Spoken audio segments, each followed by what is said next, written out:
भारताचे शिक्षा मंत्री कोण आहेत माहिती आहे तुम्हाला? मोस्ट ऑफ द लोकांना माहित पण नसणार आहे.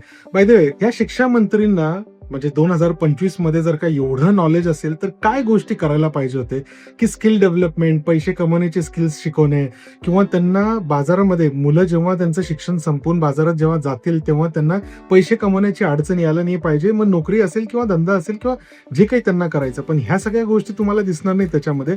उलट हे दिसेल की ग्रॅज्युएशनचं 1 वर्ष वाढून टाकलेलं आहे. हे का करतात माहिती आहे तुम्हाला? कारण की हे बिझी ठेवण्यामध्ये.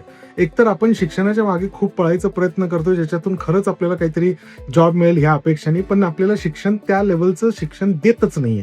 ओके, सो आपण काय करतो की शिक्षण झाल्यानंतर स्वतःच ठेचा खातो, स्वतःच धडपडतो, स्वतःच आपल्या कुठल्या तरी एक्सपिरियन्सनी कुणीतरी सांगतंय म्हणून आपण पैसे कमवायचा प्रयत्न करतोय.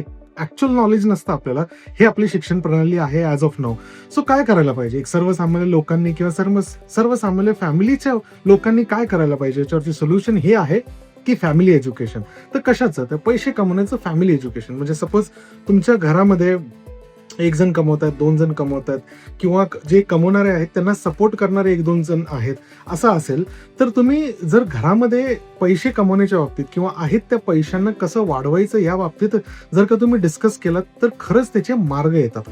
आणि ह्याच्या संदर्भात तुम्हाला शिकण्याची इच्छा असेल खरंच, म्हणजे आम्ही मनापासून ज्या लोकांना शिकवतो आणि घरातल्यांना शिकवून सगळं ती पैशाची समृद्धी आणतो, हे शिक्षण आणि ही नॉलेज जर तुमच्यापर्यंत पोहोचलं तरी खूप मोठा फरक पडू शकतो दुसऱ्यांवरती डिपेंड न राहता.